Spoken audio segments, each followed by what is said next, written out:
Hello बच्चों, तो चलिए इस प्रश्न को पढ़ते हैं। यदि 6.4 इलेक्ट्रॉन वोल्ट ऊर्जा का एक इलेक्ट्रॉन 1 मिली टेस्ला के चुंबकीय क्षेत्र में वृत्ताकार मार्ग पर चक्कर लगा रहा है, तब ज्ञात कीजिए वृत्ताकार मार्ग की त्रिज्या। इलेक्ट्रॉन का द्रव्यमान बराबर 9.1 गुणा 10⁻31 किलोग्राम। तो यहाँ पर देखो, हमें वृत्ताकार मार्ग की त्रिज्या बतानी है। तो प्रश्न में आगे बढ़ने से पहले इस प्रश्न से संबंधित जो मुख्य अवधारणा है उसकी हम चर्चा कर लेते हैं। तो देखो, जब कोई कण चुंबकीय क्षेत्र के प्रभाव में वृत्ताकार मार्ग में गति करता है तो उसकी त्रिज्या क्या होती है? आर बराबर एम वी बट्टा में क्यू बी, जहां पर एम क्या होता है? कण का द्रव्यमान, वी क्या होता है? कण की चाल, क्यू यानी कि कण पर आवेश, और बी यानी कि वो एक समान चुंबकीय क्षेत्र। ठीक है, तो पहले तो हमें क्या करना पड़ेगा? वी यानी कि चाल निकालनी पड़ेगी ना कण की। तो कण की ऊर्जा दी हुई है, हम देखो यहां से जानते हैं कि जो गतिज ऊर्जा है, गतिज ऊर्जा, क्योंकि यहाँ पर कण गति कर रहा है ना, तो इसकी ऊर्जा किस रूप में आएगी? गतिज ऊर्जा के रूप में। क्या होती है? 1/2 mv², ये होती है ना गतिज ऊर्जा। तो अब देखो यहाँ पर हम जानते हैं कि अगर हम इलेक्ट्रॉन वोल्ट को जूल में बदलना चाहें तो उसको 1.6 गुणा 10⁻−19 से गुणा करते हैं। तो देखो 6.4, इसको जूल में बदलेंगे तो 1.6 गुणा 10⁻−19, ये आ गया जूल में।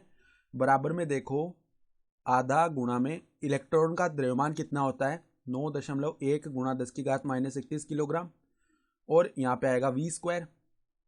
तो देखो चाल का स्क्वायर क्या आएगा? 2 गुणा में 6.4 गुणा में 1.6 गुणा में 10⁻−19, और बट्टा में क्या आ जाएगा?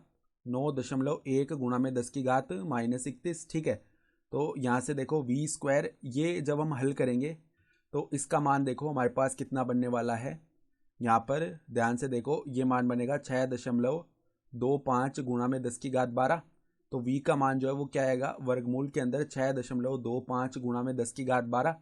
तो ये कितना बन जाएगा? v बराबर में 1.5 गुणा में 10⁻6 मीटर प्रति सेकंड बन जाएगा। तो हमें चाल नहीं निकालनी थी, हमें वृत्ताकार मार्ग की त्रिज्या r निकालनी थी।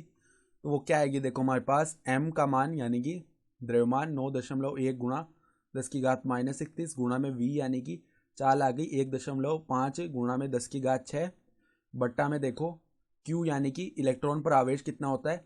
-e होता है, लेकिन यहाँ पर त्रिज्या लिख रहे हैं तो धनात्मक ही आएगी। तो 1.6 गुणा में 10⁻−19 ये लिख दिया। और जो चुंबकीय क्षेत्र है वो कितना है? 1 मिली टेस्ला यानी 10⁻−3 टेस्ला, ये हो गया। सही है, तो इसको जब हम हल करेंगे तो इसका मान कितना आएगा? 8.53 गुणा में 10⁻−3 मीटर, ये आ गई त्रिज्या, और यही हमारा क्या हो जाएगा? उत्तर हो जाएगा। तो आशा करता हूँ कि आपको ये प्रश्न समझ में आया होगा। धन्यवाद।